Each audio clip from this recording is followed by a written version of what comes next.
Thank you, Tom. Good morning, developers, and welcome. I'm Ted Citadine, Vice President of Content Distribution here at Roku, and thank you everyone for coming. We wish we could host you in our massive brand new headquarters in San Jose.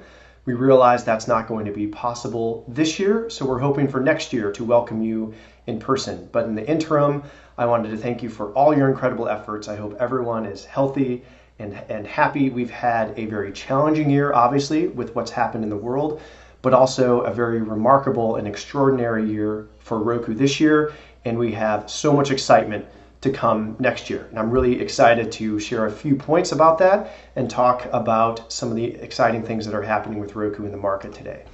So to kick things off, our founder, Anthony Wood, had a very prescient quote at the beginning of this year. And his viewpoint is that streaming is now a mainstream activity, but we're just getting warmed up, and 2020 will really be the decade of streaming. And if you look below, the quote on that was Valentine's Day of 2020. And in case you've been living on the moon for the last 6 months, we've had fundamental challenges and changes across the world since then. And one of my favorite quotes that encapsulates everything that we've been going through from a business and societal standpoint is from Deloitte. And they talk about how societal trends about ways that we work, learn, shop, interact with technology and entertainment are fundamentally changing during this period of time. And that's going to beget some long-term winners that are able to adapt and flourish during this change. And we firmly believe that we're not only the number one TV streaming platform today, but these changes are driving Roku to become one of those winners from a long-term basis in the television business. So let me share a few stats about this incredible decade and time that we have been living in over the past few months. So as Anthony said, welcome to the streaming decade of 2020. There's been a lot of talk in the press about how divided we are as Americans, which is unfortunate, but I think the one thing we can all agree on that can unite us is streaming. A staggering 85% of Americans today stream video. That is a very, very significant number. I think we'd all would expect that almost 100% of millennials stream, but I think the interesting thing that's part of this Harris poll is that nearly 3/4 of the boomer generation stream. So it's cutting across all demos and age groups. Streaming is now a mainstream activity in the US.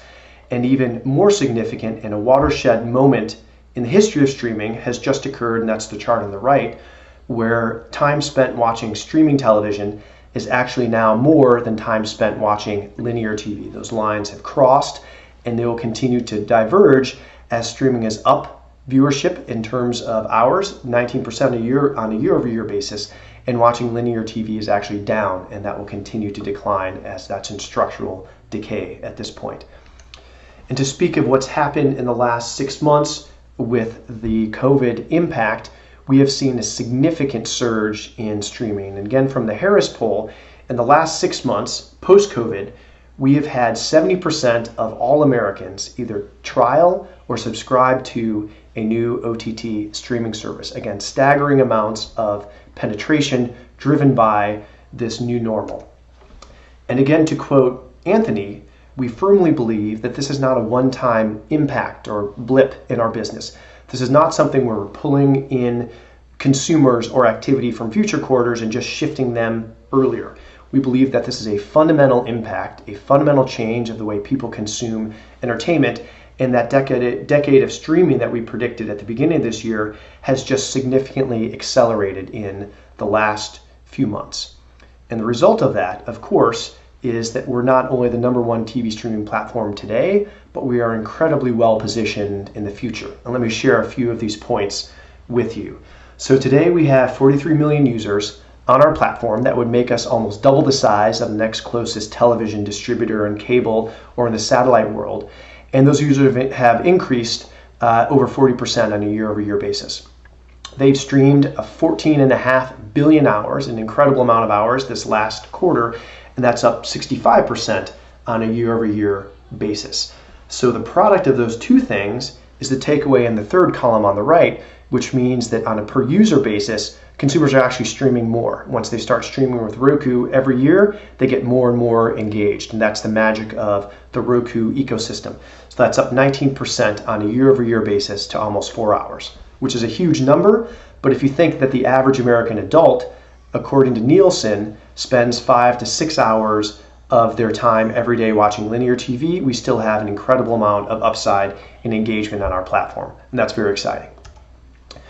The next point I wanted to deliver and have a key takeaway for you is our leadership position in streaming.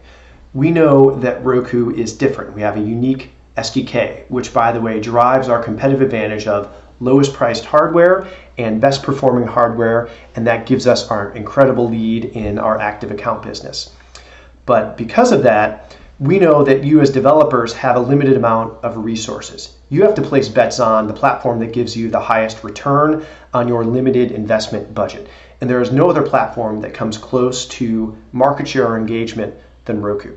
So this chart is our share of market in the entire streaming business. So you can look at market share in a few ways. You can look at it in terms of devices sold, which we're a leader. You could look at it in terms of devices sold that are plugged into the internet, and we also lead that category. But we believe the best proxy of market share are consumers that are actually streaming on those devices. That is the number one way to measure market share position of platforms. And according to Cantor Miller Brown, in Q2, we are 58% more platform engagement than our next closest competitor.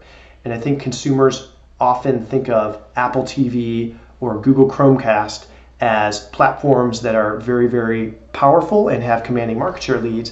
And I think many in the business would be floored to realize that Apple is 5 times less engagement than Roku, and Google Chromecast is 8 times less engagement than we are. Again, so we know that you have to make strategic choices, and we hope that Roku is at the top of the list because we have the audience that you need to build your businesses.